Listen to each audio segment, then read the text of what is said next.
बहुत समय पहले की बात है। पहाड़ों के बीच बसा एक छोटा सा गांव था, सोमापुर।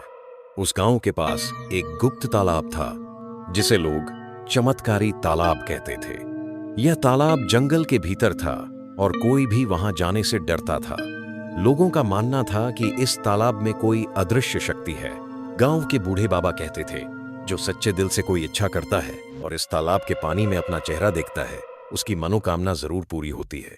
लेकिन लालच से मांगी गई मुरादें उल्टा असर डालती हैं। अर्जुन नाम का एक सीधा सादा लड़का था जो अपने परिवार के साथ गांव में रहता था। उसके पिता बहुत बीमार थे और इलाज के लिए पैसे नहीं थे।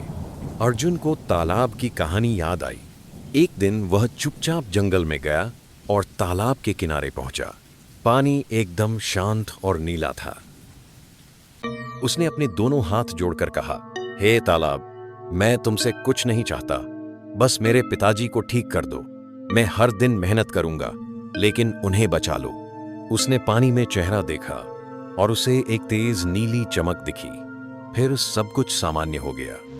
अर्जुन वापस आया तो देखा उसके पिता धीरे धीरे ठीक हो रहे थे। गांव के वैद्य भी हैरान थे। बदलते दिन। अब अर्जुन हर दिन तालाब के किनारे जाता, बस धन्यवाद कहने। लेकिन धीरे धीरे गांव के कुछ लोग लालच में आकर तालाब तक जाने लगे। किसी ने सोने की मांग की, किसी ने जमीन की और किसी ने ताकत की। तालाब ने शुरू में सब कुछ दिया, लेकिन फिर उनकी जिंदगी में उथल पुथल शुरू हो गई।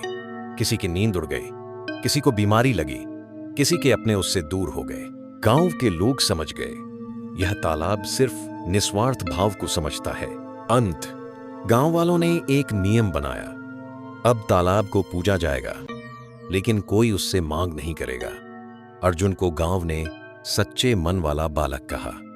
बाद में वह शिक्षक बना और बच्चों को ईमानदारी, दया और सच्चे मन की शिक्षा देने लगा। सीख। सच्चे दिल से की गई प्रार्थना जरूर सुनी जाती है। जो हमें बिना लालच के चाहिए, वही हमें शांति देता है। प्रकृति के चमत्कार को समझने के लिए मन को भी निर्मल बनाना जरूरी है।